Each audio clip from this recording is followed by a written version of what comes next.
하나님 아버지의 말씀은 이사야 32장 1절에서 8절 말씀입니다. 이사야서 32장 1절에서 8절 말씀입니다. 제가 봉독하겠습니다. 보라, 장차 한 왕이 공의로 통치할 것이요 방백들이 정의로 다스릴 것이며 또 그 사람은 광풍을 피하는 곳, 폭우를 가리는 곳 같을 것이며 마른 땅의 냇물 같을 것이며 곤비한 땅의 큰 바위 그늘 같으리니 보는 자의 눈이 감기지 아니할 것이요 듣는 자가 귀를 기울일 것이며 조급한 자의 마음이 지식을 깨닫고 어눌한 자의 혀가 민첩하여 말을 분명히 할 것이라.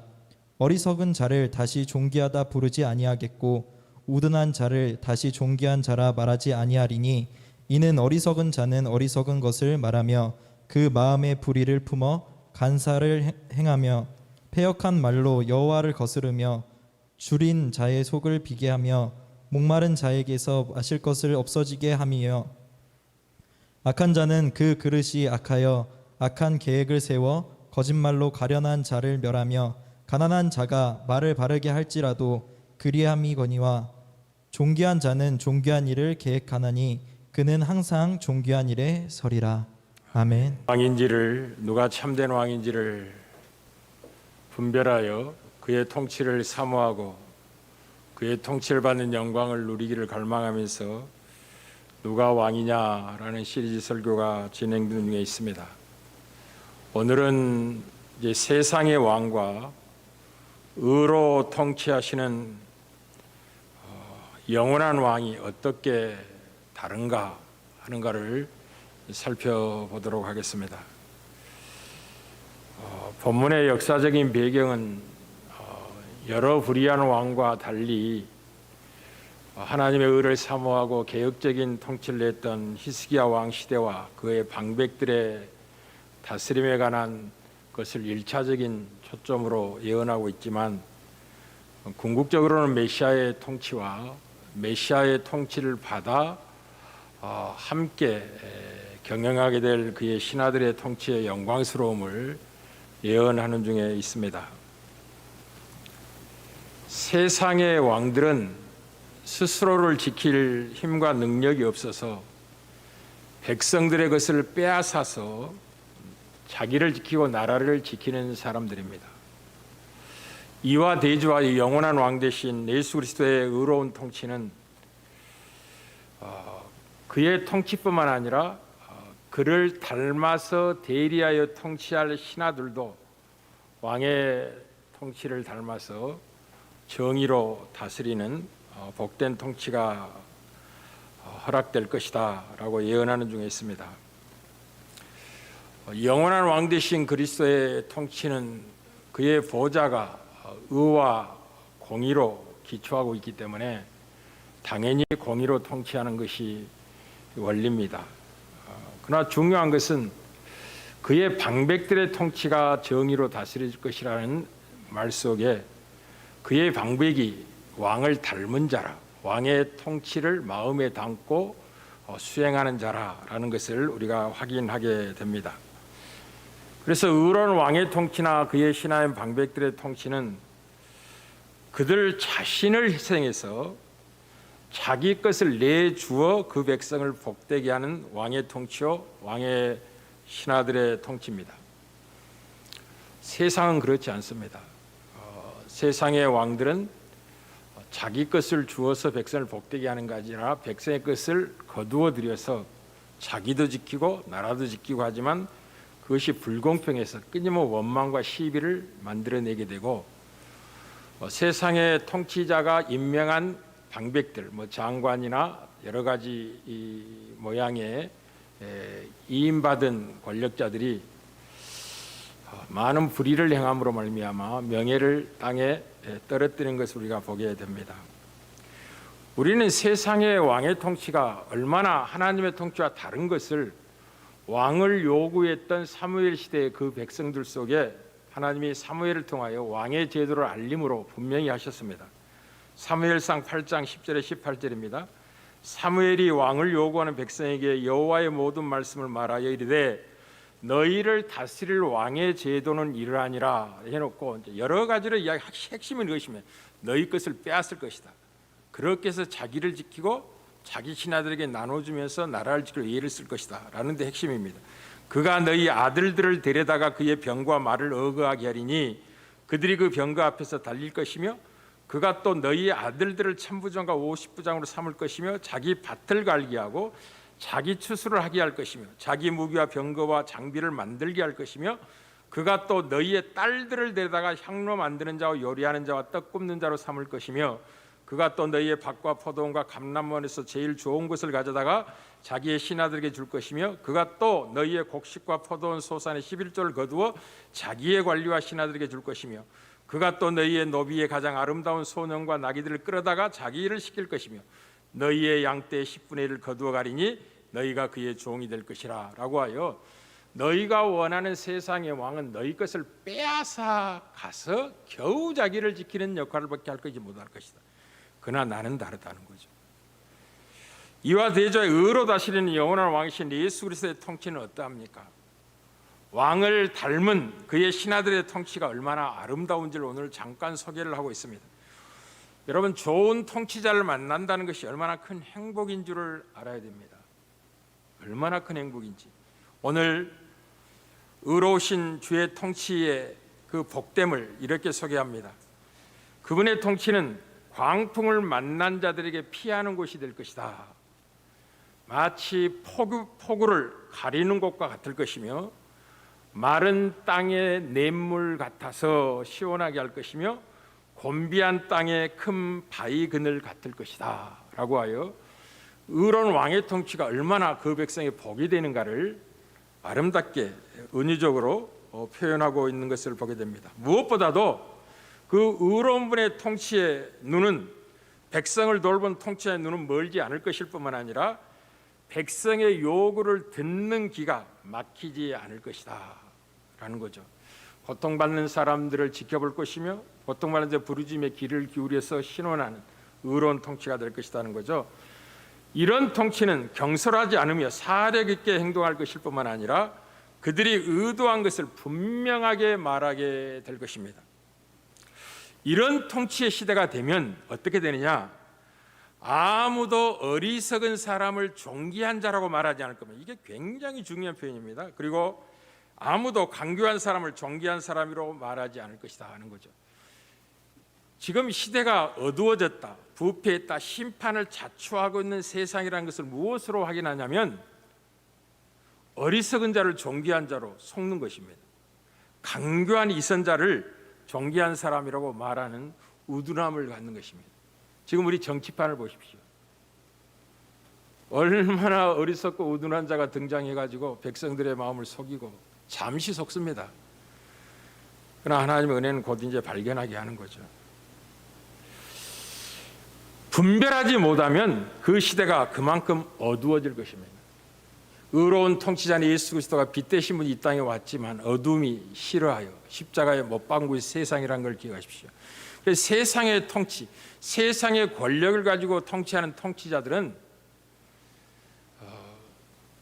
의와 공의를 기초하여 그 통치의 원리로 삼지 않습니다. 권력욕과 지배욕과 명예욕과 남위에 쓰고자 싶은 그 욕망이 이유가 돼서 정치를 하게 되고 권력을 잡으려고 예를 쓰는 것이 대부분입니다.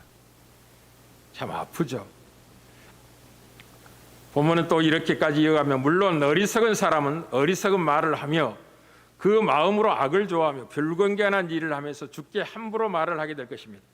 그리고 굶주린 사람들에게 먹을 거리를 주지 않고 목마른 사람에게 마실 물을 주지 않을 것입니다. 우둔한 사람은 악해서 관계를 꾸리며 힘없는 사람들이 정당한 권리를 주장해도 거짓말로 그 가난한 사람들을 파멸시킬 겁니다.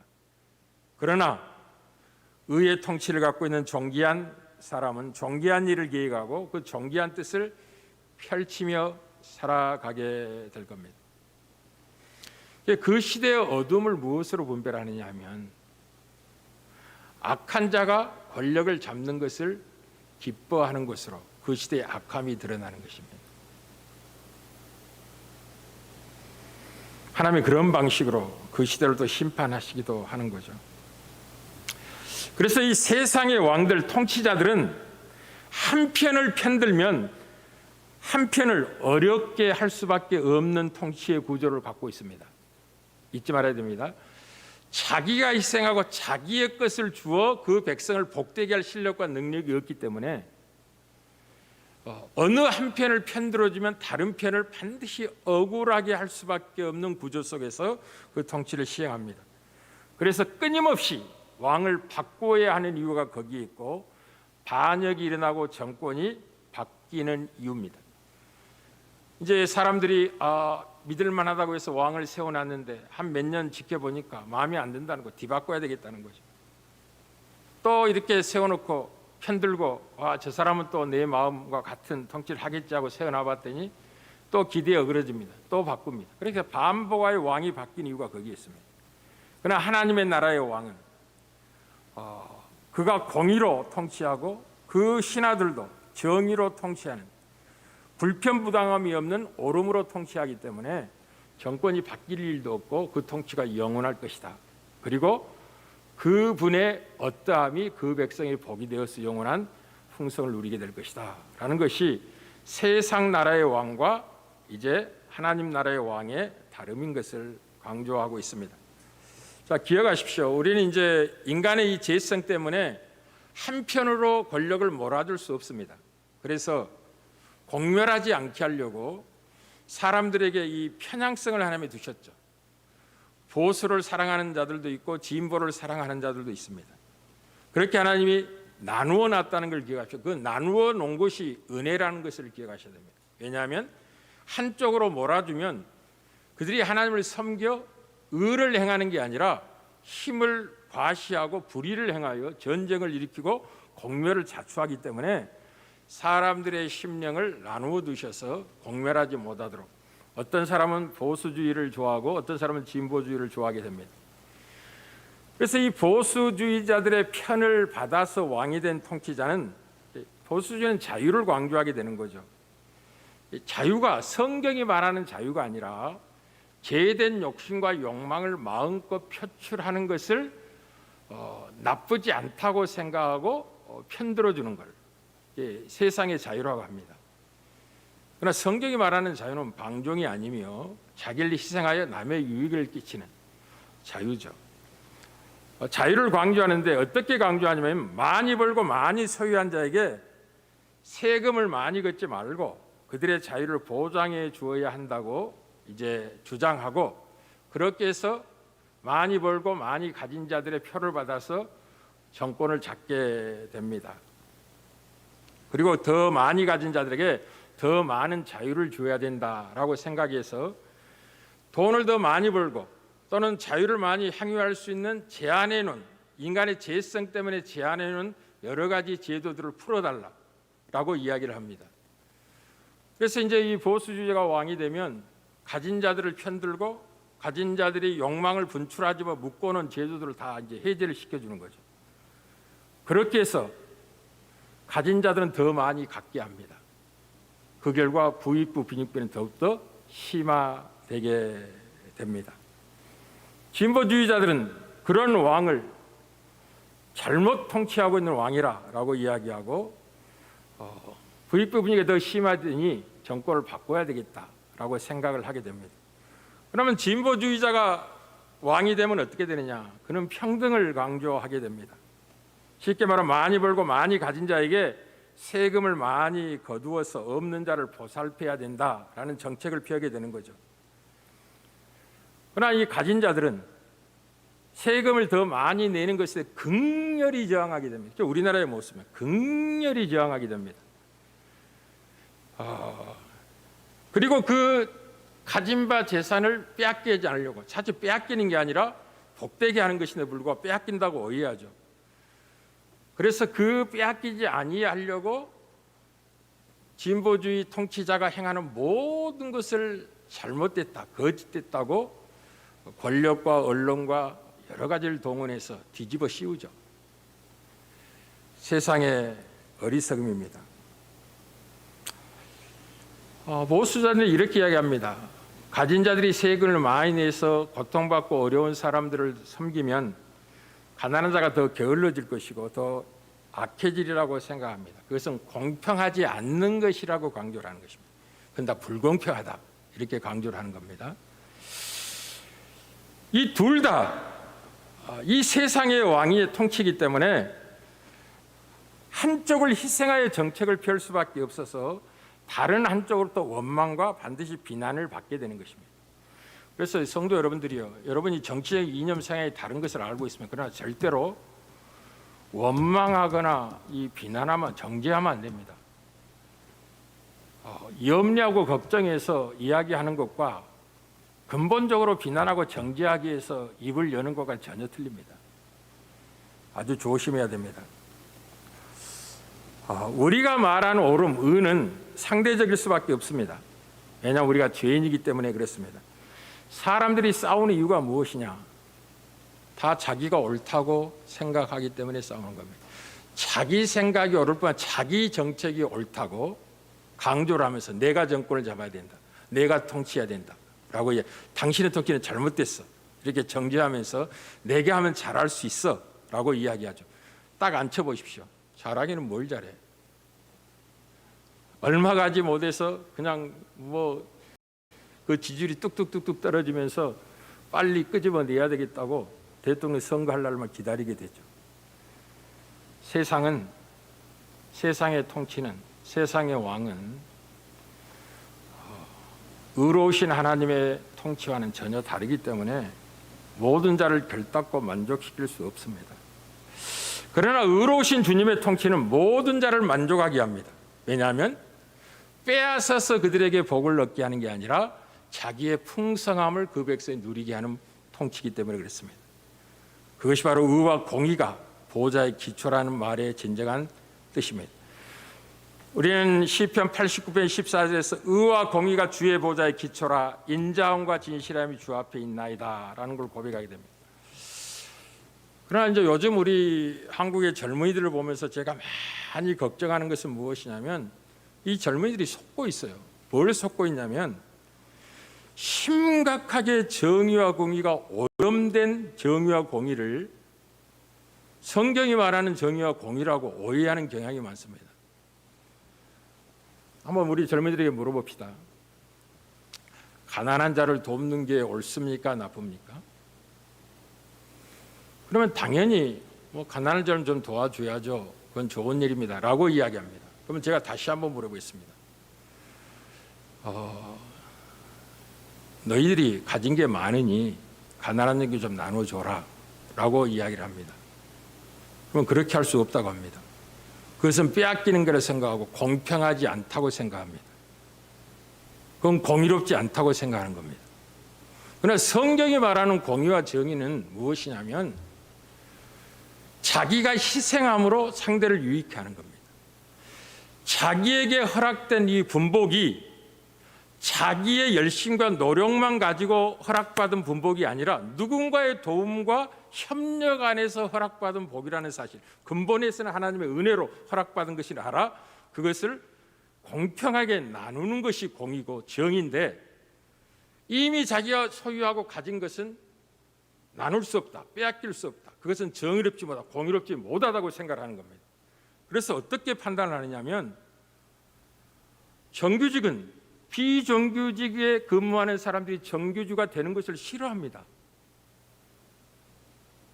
나는 영원히 정규직이어야 되며 비정규직은 영원히 비정규직에 남아 있어야 되는 것이 공평하다고 생각합니다. 말은 그렇지 않고 의식 속에는 그렇게 들어와 있어요. 그래서 비정규직이 정규직화 시켜주는 것을 거부하고 공평하지 않다고 막 손을 내밀고 한걸합니다.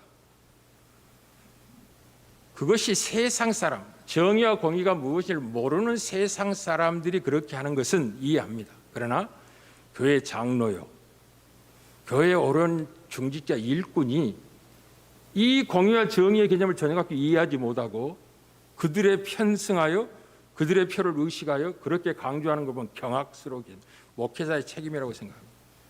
그런 장로들은 불러다가 혼을요. 정의가 무엇인지 아십니까? 성경이 말하는 공의가 무엇인지를 아십니까? 묻고 당연히 하나님의 통치에 이 복됨을 은혜로 누려서 하나님의 나라의 일꾼이 되었다면 오늘 본문처럼 보라 장차 한 왕이 공의로 통치할 것이요 방백들이 정의로 다스릴 것이라고 하는 것처럼 한 왕이 공의로 통치한다는 것은 충분히 이해하지만 방백들도 정의로 다스릴 것이라는 이 복됨은 이 하나님의 나라의 속성이거든요. 하나님의 나라의 일꾼들은 왕을 담는 자들이기 때문에 그렇습니다. 왕의 속성을 통치의 내용으로 갖고 있는 자들이기 때문에 당연히 공의를 행하시는 왕의 어떠함에 따라서 정의로 그 백성을 다스리는 자리에 자기를 세우게 될 수밖에 없게 되어 있습니다. 그래서 여러분들에게 눈이 강조합니다. 교회 일꾼 중직자들이 정도가 되면 오늘 본문의 처음처럼 많은 사람이 광풍을 만나는 자의 피난처 역할을 할 수 있을 만큼 여러분이 영향력이 있어야 되는 겁니다. 폭우를 가리는 곳과 같은 존재, 마른 땅의 냇물 같은 존재, 곤비한 땅의 큰 바위 그늘 같은 존재, 마치 요셉과 다니엘 것처럼 큰 인물이 되는 거죠. 그 그늘 안에 많은 형제들이 힘을 얻고 많은 백성들이 생명을 얻는 이런 하나님의 통치의 영광을 실현내는 백성들, 그게 저와 여러분들입니다. 놀랍죠? 그러나 우리가 사는 세상은 이 성경이 말하는 이 세상이 아닙니다. 그리고 이 복된 세상을 오고 있습니다. 그래서 이 불의한 세상 속에서 불의한 재판관들 때문에 고통받는 수많은 사람들을 보면 의의 통치를 받고 살아가는 하나님의 백성들은 심령이 상하고 심령이 심히 괴로워합니다. 이미 여러분들에게 말씀드려서 세상에 의로운 재판관이 있는가? 의로운 재판관은 세상에 없습니다. 상대적으로 사람들 가운데 있는 것처럼 보이지만 하나님 외에는 의로운 재판장이 없습니다. 그래서 하나님은 매일 분노하신 이유가 무엇이냐면 의로우신 재판장이기 때문에 불의한 세상을 보시고 매일 분노하십니다. 시편 7편 11절입니다. 하나님은 의로우신 재판장이시며 매일 분노하시는 하나님이시로다. 불의한 재판관이 뇌물을 받아먹고 고아와 과부를 학대하며 나그네와 가난을 업신여기는 그 모습을 보고 하나님이 분을 내시죠. 무엇보다도 억울한 누명을 씌워서 감옥에 넣는 자들을 보면 하나님이 견딜 수 없는 고통으로 분노하십니다. 그리고 때를 정해두시고 반드시 심판하시겠다고 약속을 하십니다. 여러분, 억울한 누명을 씌워서 감옥에 가는 자들의 그 고통을 아십니까? 때때로 억울한 누명을 쓰고 재판에 져서 감옥에 간 사람들이 종종 자살했다는 소식을 듣게 됩니다. 그 원통이 얼마나 컸으면 그렇게 하겠습니까? 우리는 이러한 불의한 세상을 만날 때마다 볼 때마다 의로 통치하시는 주의 나라가 빨리 임하기를 간절히 사모하게 됩니다. 너무너무 간절히 사모. 주여, 의로우신 주여 빨리 오시옵소서. 주여 오시옵소서. 이 불의한 세상이 빨리 가고 의로운 세상이 오기를 바랍니다. 의에 가는 바 새하늘과 새 땅이 오기를 간절히 사모하게 되는 것입니다. 시작된 하나님의 나라가 완성되기를 위해서 열심을 다하게 되는 것입니다. 그것이 복음을 증언하는 것으로 나타나고 하나님의 백성의 어떠함으로 증언됨으로 나타나게 됩니다. 그래서 이 불의한 세상과 달리 영원한 나라, 의의 통치가 있는 새하늘과 새 땅에 관한 약속을 어떻게 성경이 마무리하고 있는지를 보십시오. 아멘. 주 예수여 오시옵소서. 오늘 본문 표현하면 공의로 통치하실 주여, 공평함으로 다스릴 주님이시여, 불의한 세상의 고통과 눈물을 흘리며 신원할 길이 없어 원통함을 주고 살아가는 수많은 영혼들에게 눈물을 닦으시고 신원할 주님이여, 주 예수여 빨리 오시옵소서. 그게 성경의 대단원입니다. 의의 왕이 오기를, 만왕의 왕 만주의 주가 오시기를, 불의한 왕들을 파하시고